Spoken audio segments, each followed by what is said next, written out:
So, when you do that, get the chest. Ang assumption here, is close guard next time. Ang assumption here is close guard next time. Remove ka na. Get the wrist. Get to the chest. Get to the chest. Tripod. To lift the back.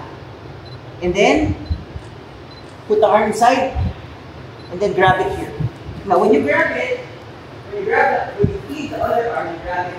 And when you grab the arm, you feed it to your other arm. Make sure the position is like this. The hand is in between the person's back and your hand. Okay? So again, my hand is like this na. I'm not moving like this. I'll be moving like this sa back. Alright? Get to the chest. Lift. You lift yung hips niya. Feed. And then go down. You're going down so that feed yung kamay niya. Right? Okay? This hand is free. This hand can do anything it wants. So, tripod. Yung tripod niya ngayon is not tripod to lift, but just tripod, but put pressure on the body so that your arm is stuck sa likod. Alright? Okay? Breathe. Hand, head, feet. Luhan na. Trap. So, what he still has is close guard. Okay, walk. Siguro, a good numbers. 1, 2, 3, and sit down. Uncomfortable na yung back niya. Kasi matagod. Basta uncomfortable na. Right? Push down. Open agad. Actually, pag sit through mo, mag-open na agad yung guard niya. If it doesn't, sobrang madali na i-open na you can already pass. So this leg, hindi na makakahabol yun. Right? Hindi na makakahabol yun. Right? So what you do, I leave the pass to you as well. Ha? What you can do here, kick,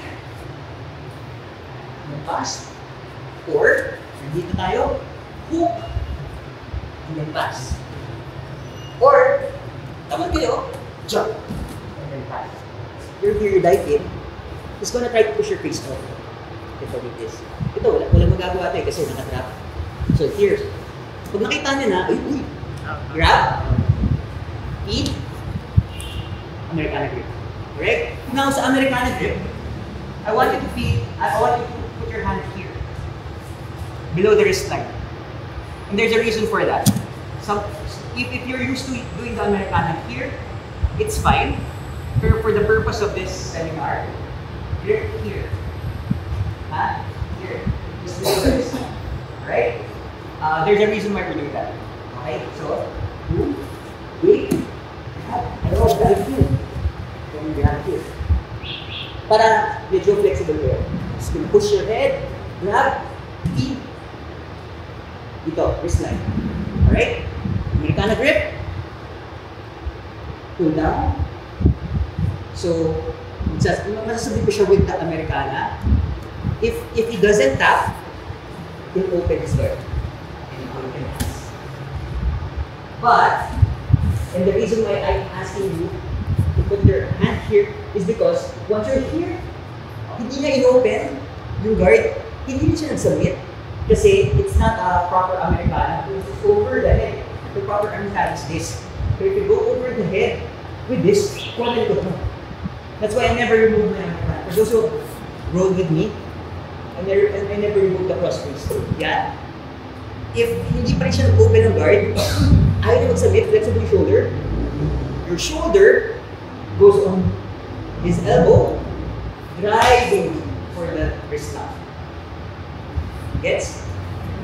So, here,